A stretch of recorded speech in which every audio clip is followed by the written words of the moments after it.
క్రీస్తు నామమున అందరికీ వందనములు. ఈరోజు మనం యేసుక్రీస్తు వారి శిష్యులలో ఒకడైన పేతురు కొరకు తెలుసుకుందాం. ఈ సీమోను పేతురు గలీలియా ప్రాంతంలో బెత్సయిదాలో జీవించే జాలరి.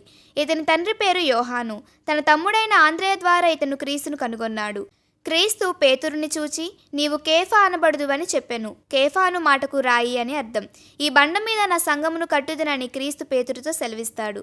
దీనిని మనం యోహాను సువార్త 1 అధ్యాయం 41-42 వచనములలో చూడొచ్చు.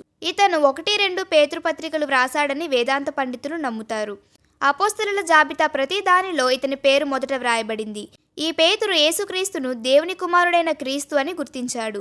క్రీస్తు అనుచరుడిగా అనేక అద్భుతములలోనూ అలానే బోధనలలోనూ పాల్గొన్నాడు.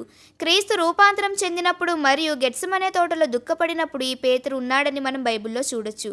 పేతురులో ధైర్యము మరియు పిరికి రెండూ ఉన్నాయని చెప్పొచ్చు. క్రీస్తు పట్టుబడ్డ రాత్రి ప్రభువు ఎడల అతను ప్రవర్తించిన తీరే దీనికి నిదర్శనం.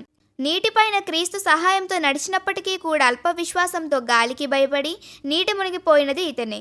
క్రీస్తు ఆరోహణము తరువాత పెంతెకోస్తు పండుగ దినము నాటికి పేతురు పరిపూర్ణ విశ్వాసిగా నిలిచి పరిశుద్ధాత్మ ద్వారా అన్య భాషలతో మాట్లాడగలిగాడు.